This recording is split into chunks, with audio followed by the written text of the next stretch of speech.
In the bustling heart of the city, the towering skyscrapers cast long shadows that shifted with the passing day, mirroring the ever-changing dynamics of the urban corporate world. Among the sea of professionals was Ethan Carmichael, a striking figure with tousled reddish hair and a smile that seemed to light up the dim corridors of Cromwell Enterprises. As the head of the Innovative Projects Division, Ethan was known not just for his undeniable charm and the trail of enamored colleagues he inadvertently left behind, but more so for his bold approach to business and life. Ethan was the embodiment of the Ace of Wands, a man brimming with enthusiasm and a fearless pioneer in the corporate jungle. His mind was a fertile ground for groundbreaking ideas, and his approach was always direct, propelled by an innate confidence and an almost palpable energy. To many, Ethan seemed to not just walk but rather stride forward, always a step ahead in tune with his next big revelation.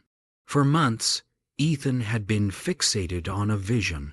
It wasn't just any project. It was what he believed could be the next big leap for Cromwell Enterprises, potentially reshaping the tech landscape. Yet the concept remained nebulous, tucked away in the back of his mind, always simmering but never quite boiling over to action. He had discussed it, drafted outlines, even sketched models on napkins during lunch breaks, but hesitation cloaked his usual decisiveness. One night, as the city's cacophony faded into a whisper, Ethan found himself wrestling with sleep. The ideas in his head danced around, elusive yet persistent. That's when it happened, the dream that seemed as real as the daylight that would later flood his apartment. A cloud materialized out of the darkness of his subconscious, swirling and pulsing with an unspoken promise.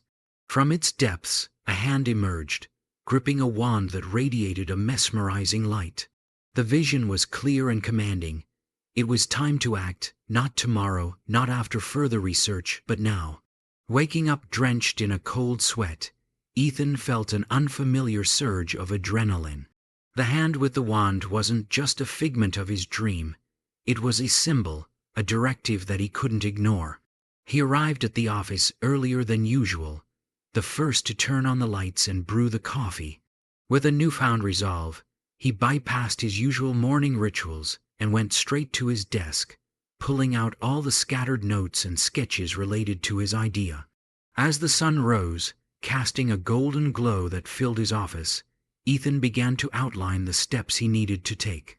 It was unlike him to jump into execution without meticulous planning, but the dream had stirred something primal within him, an instinctual drive that he had often suppressed in favor of analytics and projections.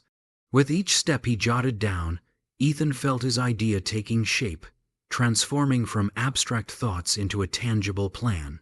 He called his team for an impromptu meeting, their curious faces peering back at him as he passionately articulated his vision. There was skepticism, undoubtedly, but his enthusiasm was infectious, and soon he had the full support of his team. They were ready to dive into the unknown, guided by Ethan's unwavering belief in the project's potential. Weeks turned into months, and the small steps Ethan had started with evolved into significant strides. Prototypes were built, tested, and refined. Each successful iteration of the project added a layer of confidence to the team, fueled by Ethan's relentless energy. The corporate environment, once a maze of bureaucratic hesitations, now seemed like a launchpad for innovation. As the project neared completion, Ethan reflected on the journey that had brought him to this pinnacle. He realized that action had not only shaped his project, but had transformed him. He was no longer just a dreamer or a charming colleague known for fleeting interests. He had become a creator, a leader who turned visions into reality. The launch was a resounding success, far exceeding Cromwell Enterprises' expectations and carving a new path for the company's future. Ethan, standing at the forefront, knew that the magical hand in his dream was not just a sign but a part of him, the part that dared to take bold steps without the certainty of where they might lead. In a world that often waits for the perfect moment to begin, Ethan Carmichael had learned that the true magic lies in the act of starting, in the courage to embrace the potential of now. As he looked out over the city from his office, the skyscrapers no longer seemed like mere structures, but like wands pointing towards the sky, urging him on to his next great adventure.